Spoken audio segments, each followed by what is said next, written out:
Good morning. This is Pastor Jeff. We're here for our daily lectionary readings. This is a Sunday, so I will be reading what we'll be reading at church. It is Sunday, July 23rd, 2023. We're in the 8th Sunday after Pentecost. Our first reading comes from Genesis 28, verses 10 through 19a. Jacob left Beersheba and went toward Haran. He came to a certain place and stayed there for the night, because the sun had set. Taking one of the stones of the place, he put it under his head and laid down in that place. And he dreamed that there was a ladder set up on the earth, the top of it reaching into the heavens, and the angels of God were ascending and descending on it. And the Lord stood beside him and said, I am the Lord, the God of Abraham, your father, and the God of Isaac. The land on which you lie, I will give to you and to your offspring. And your offspring shall be like the dust of the earth, and you shall spread abroad to the west and to the east, to the north and to the south. And all the families of the earth shall be blessed in you and your offspring.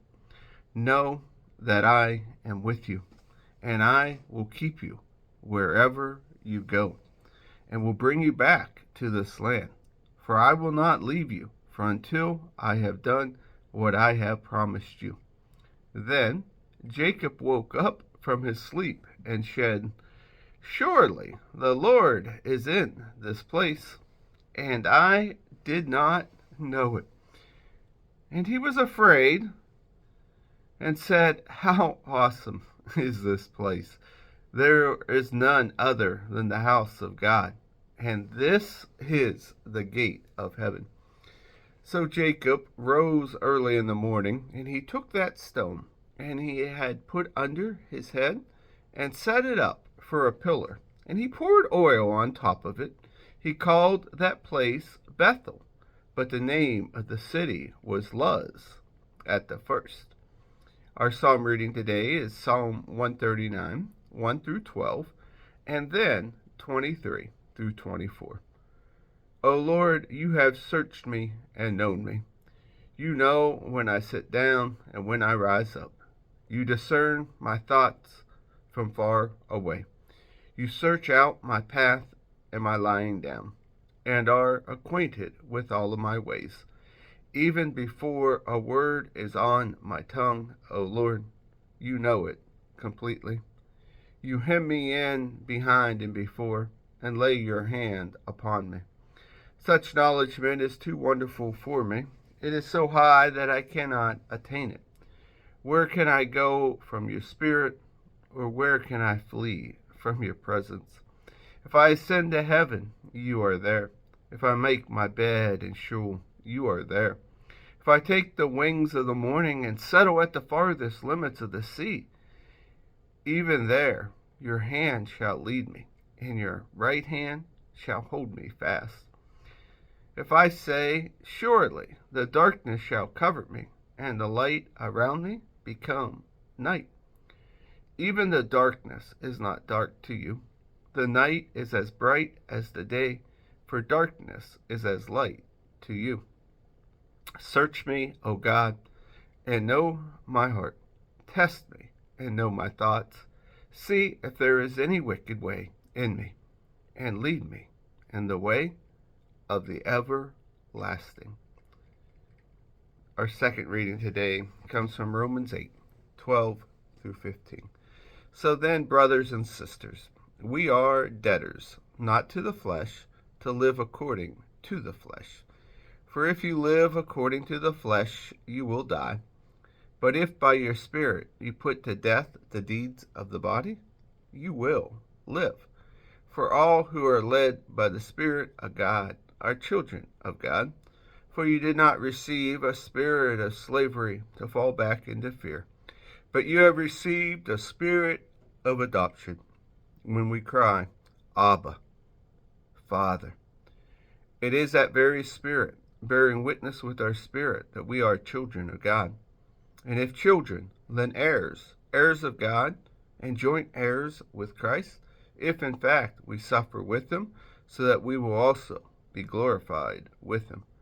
I consider that the sufferings of this present time are not worth comparing with the glory to be revealed to us.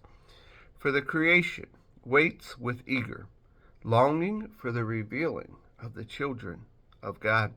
For the creation was subjected to futility of its own will, but by the will of the one who subjected it in hope, that the creation itself will be set free from the bondage to decay, and will obtain the freedom of the glory of the children. We know that the whole creation has been growing and groaning in labor pains until now.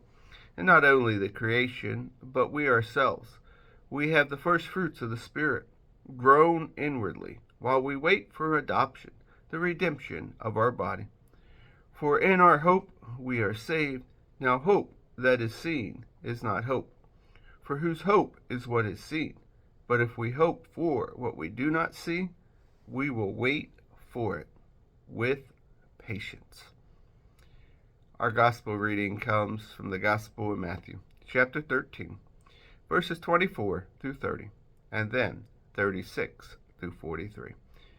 He put before them another parable.